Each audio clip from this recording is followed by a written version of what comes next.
Hello and welcome to your Wednesday evening weirding session. I'm your host, C. Savory, creator of Fractal Praxis.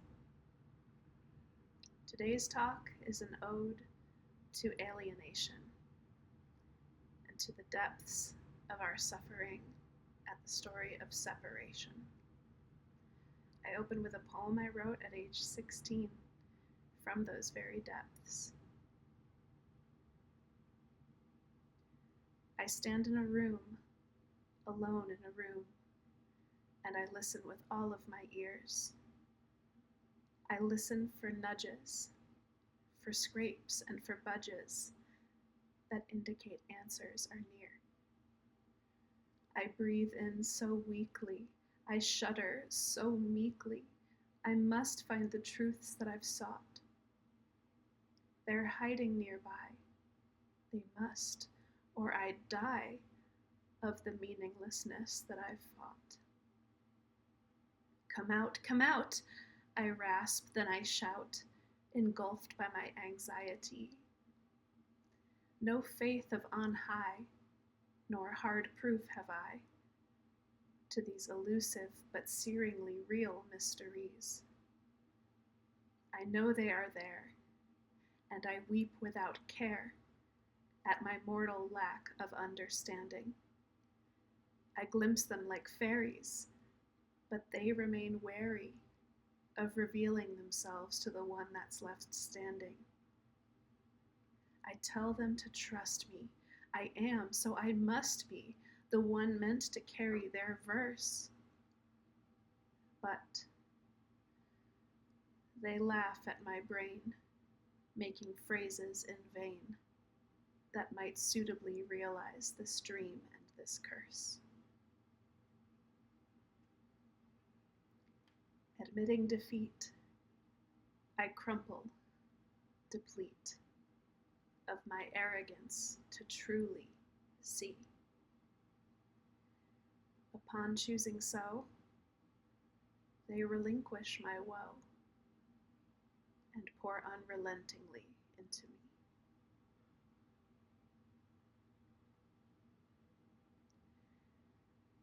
This is a poem about being estranged from meaning, from insight, the kind of insight bliss that reunifies us with the universe that I spoke of in the previous talk. This is testimony to what it feels like to be separated from any hope that understanding, breakthrough, or that reunification with the world is possible. And I've lived in this place. Perhaps you have too. The depravity of meaninglessness.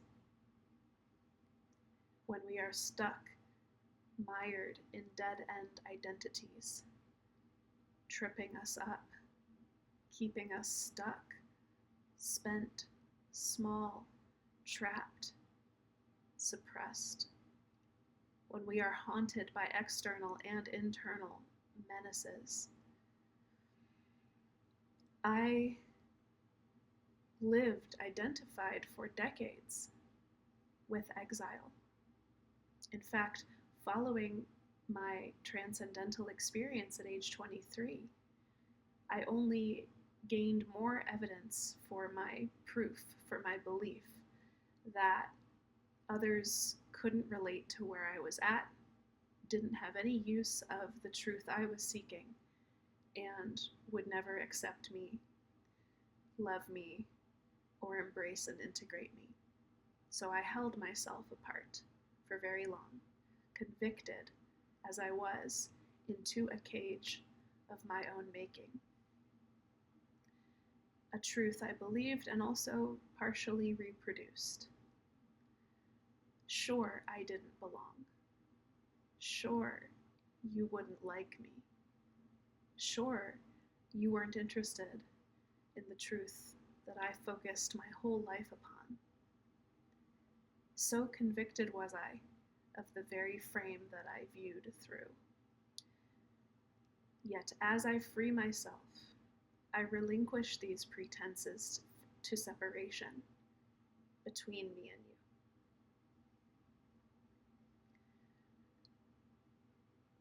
A few months after the peak experience I named in the previous episode, I was immersed in a pit of despair.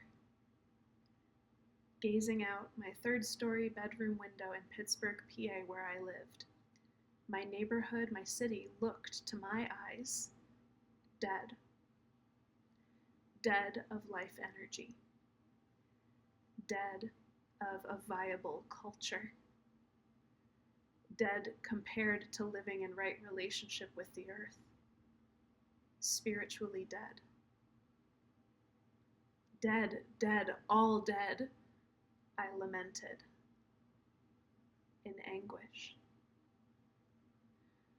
I even thought of joining the dead that seemed to enrapture and engulf me, descending like an extuent from that third-story window.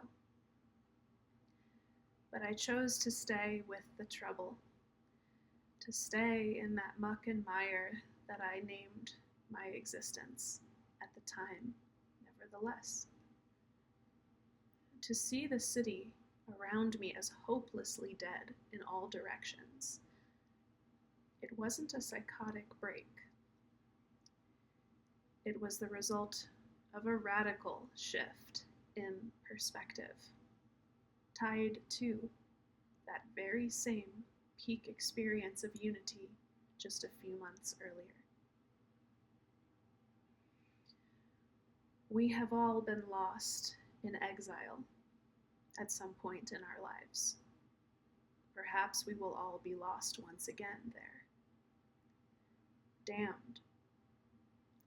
Damned to wander the earth, estranged from it all, without the animal comfort of a relationship that is lasting, without the solace of understanding, without lineage, without kin, without purpose, without meaning, before wisdom, after wounding, before overcoming, instead being undertaken, an experience of true wretchedness, loss of self or of meaning so grave that it threatens to take your precious being down with it. After my first apparent peak experience that simply occurred to me at age 23, less than a month later, I began having symptoms of what would become a 3-year-long severe chronic illness. Progressive and severe autoimmune inflammatory syndrome of some kind. That plagued me, perplexed me as to the cause, the possible allergen or irritant.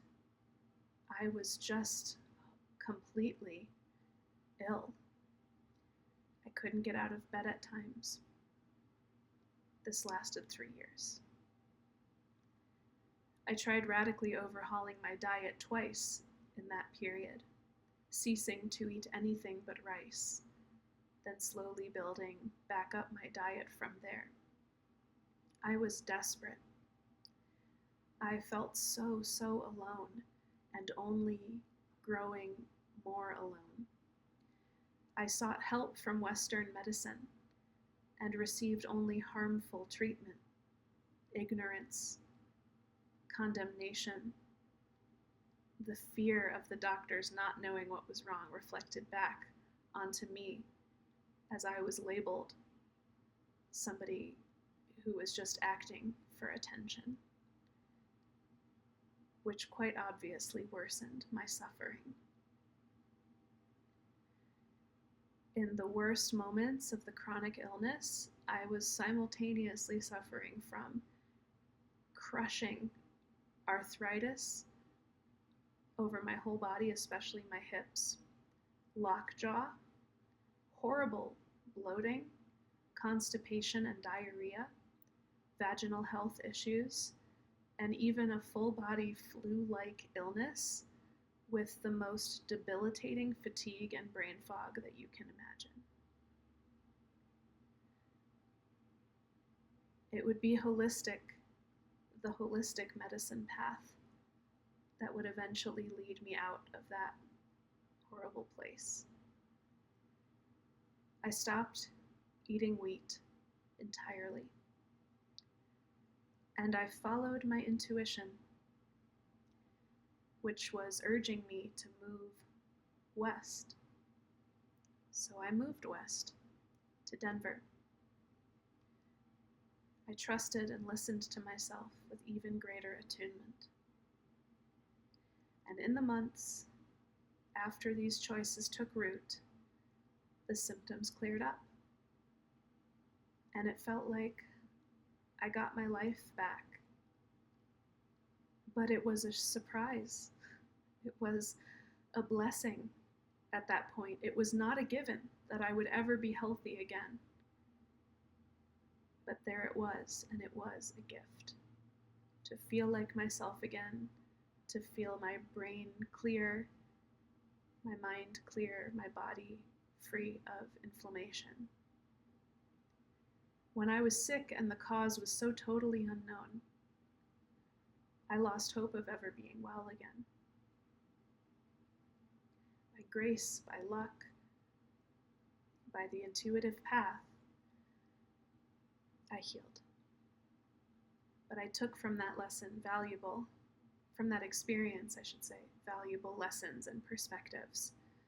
And mind you, I was 26 by then, when I started to come out of this syndrome. Nor did I escape this ordeal fully intact. By moving west to satisfy my intuition, to prove my fidelity to my intuition, I simultaneously lost the most serious, intimate relationship, love relationship I had ever had up to that point. And to this day, it was a love of a certain kind of chemistry that I have never since or before experienced. This young man who I adored, who tried from his own insecurity to negate my intuition and even negate me. Though I persevered, I lost a piece of me in that battle. And though I might never be that kind of whole again, nevertheless, I wield my yoke, my burden, which is really the burden of all of us, to fulfill our original natures, which is to become a different kind of whole again, to move towards wholeness. Moving west, and I had no conscious understanding of this, but it was helping me move toward wholeness, a different kind of wholeness. We all hurt. We all lose. We all squander our advantage. But if we're doing it right, we're also training and honing and sculpting ourselves on that unforgiving razor blade's edge of reality. When we cling to false selves, we suffer. When we step forth knowing what we can afford to let go of, that is wisdom. When we step forth from our truer selves, we reduce our suffering. This is the way of life. I will close by offering a song dedicated to the lowest of lows. Depression, the loss of self and of life, merging with the darkness. In preparing for this talk, I had two different songs that were perfect for me to offer. One of the songs is about interpersonal loss, the great loss of lovers and partners and love, and the despairing depths that reveals. Interpersonal estrangement. That song is called Perfect, and it's the final song on the concept album Ha Oh by Clara Bland, yours truly, which you can listen to on Spotify. The other song I wrote at a much younger age, when I was also about 15 or 16, same time as I wrote the poem at the beginning of this talk. And that song is about intrapersonal estrangement, meaning internal estrangement. At the time I wrote it, you see, I had been conditioned to believe that my body was a mere appendage of my mind, an object, a tool to be utilized by my mind. And that at the time, I lived in my mind as a safe haven. That's why I was such a good writer, and all my free time, all my social time was spent online writing and connecting virtually with other writers. But living from my mind, I also suffered an incredible amount of self-loathing for my body. And this song is about, gosh, if I can feel my will so much, and I absolutely hate the experience of feeling in my body, why is it that I can't will myself to be free from this body that I so loathe? And this song is called Gone, Gone, and I offer it to you today. I had a friend encourage me to sing during my talk a cappella instead of with the guitar, to let the voice come through even more, so I will do that. Gone, gone. Total self-alienation. And in sharing this, as dark as these lyrics are, please know, it is precious to me to show you where I came from, so you can see the freedom I have actually attained across the course of my life. For after all, I have developed a mechanism, an internal method and strategy for freeing myself, which is what I'm working to share with you as fractal praxis. But it's precious to me to show you the depths of darkness that I've come from and the depths of lack of meaning that I've come from. I come from a family and personal lineage of extreme depression and social, emotional, and financial dysfunction. But to transmute this, when I was even at my most desperate and had nothing else to reach for, I would often reach for the guitar or the pen and paper and make art. By following intuition and by cultivating my inner nature, I have healed from intensely ugly places. And yet, all of it counts. All of it is testimony. All of it is truth. All of it is now mine to make as an offering to you. Please enjoy this song, written around the age of 15, called Gone, Gone. In my quiet moments, when no one knows I'm here, I have always wondered this. Why can't I will myself to not exist? even for a few minutes. No, I've got these tired limbs and flesh. It's always this existence, so it's to be oppressed, gone, gone, and just maybe coming back. I wanna be gone, gone. All that's left of me is a song. Gone, gone, no longer tied down to this sack of skin for so long.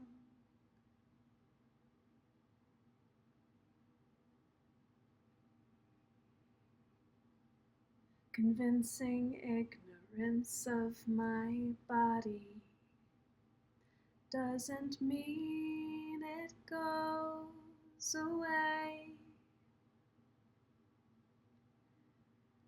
I know better than to think that humans are meant to be free, 'cause we're always subject to this play. Fuck, fuck, fuck, fuck this responsibility. Fuck, fuck, fuck, fuck it to entity. Forget this, forget me. I was never one to mean much. Forget this trash, forget this pain. I'm not substantial anyway.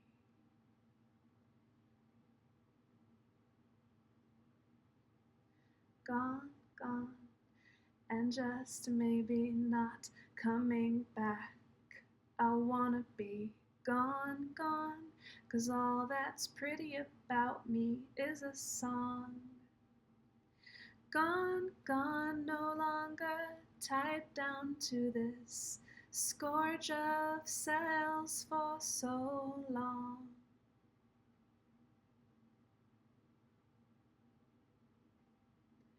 So long.